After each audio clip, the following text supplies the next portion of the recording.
Okay, good afternoon, everyone. My name is Inspector Tony Hamry. I'm the Operations Officer for the Calgary RCMP Major Crime Unit. Hi, Tony. I'm here this afternoon to provide an update and an investigation which commenced on December 8th of last year in Castor, Alberta, where there was a house fire.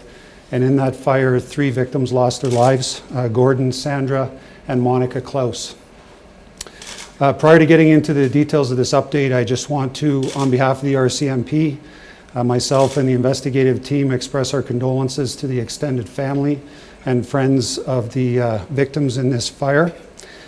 I also want to give thanks to the volunteer fire department that responded to this fire and to the general duty uniform officers who recognized that this was a potential crime scene.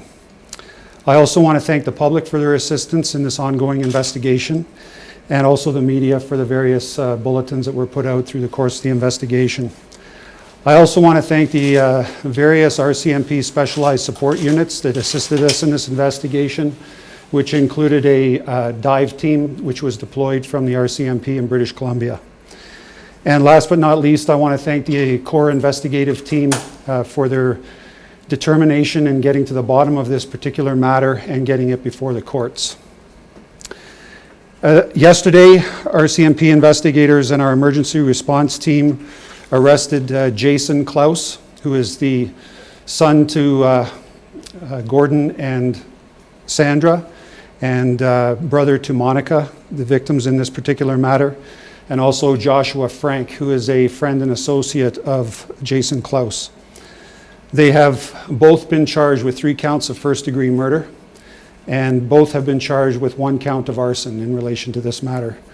In addition, Joshua Frank has been charged with 1 count of injuring or endangering an animal under the Criminal Code of Canada in relation to the shooting death of the family dog.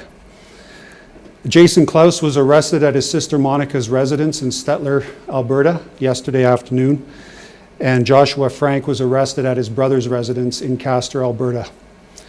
Both have been remanded into custody and will appear in Red Deer Provincial Court on Monday at 9:30 in the morning. That's the basic update that I have. If there's any specific questions about the investigation, I'll try to answer them, but please respect the fact that this matter is before the courts and there's only so much detail that I can provide. These 2 men? The investigative process led us to them. Both of them surfaced quite early in the investigation. Jason Klaus was deemed to be a suspect quite early in the investigation. Joshua Frank became a suspect a little bit later on in the timeline. Were Sandra's remains ever found? No, her remains have never been found. It's our belief that her remains were consumed in the fire. The fire was quite intense at the time that it happened. There was a quantity of coal in the basement of the house, and we believe that her remains were consumed by the fire. It's been 9 months now, and at this point in time, we're very confident in the amount of evidence that we've gathered for charges against these 2 individuals. Can you tell us about the circumstances surrounding the arrests? I read some reports that in Stettler, neighbors were reporting hearing an explosion. Can you comment on that? I can't comment on the origin of the explosion. I just know that our emergency response team was deployed to do both arrests. I don't know what would have caused the explosion. I wasn't there. Is there any way of knowing whether the victims suffered any violence prior to the fire? Unfortunately, I can't disclose the details in terms of the manner of their death. It will come out in the courts. You mentioned a dive team was used in the Yes. investigation. What was that in relation to? They were deployed in recovery of a key piece of evidence for the investigation.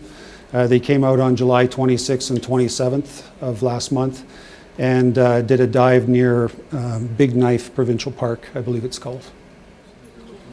Or is there another suspect?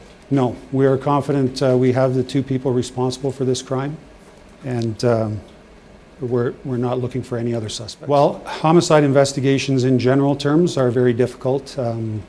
They withstand the highest scrutiny of the courts, so needless to say, every avenue and every lead that was made available to us was followed up, and it was a long-term 9-month investigation which got us to this point. We've been supported by various specialized RCMP units.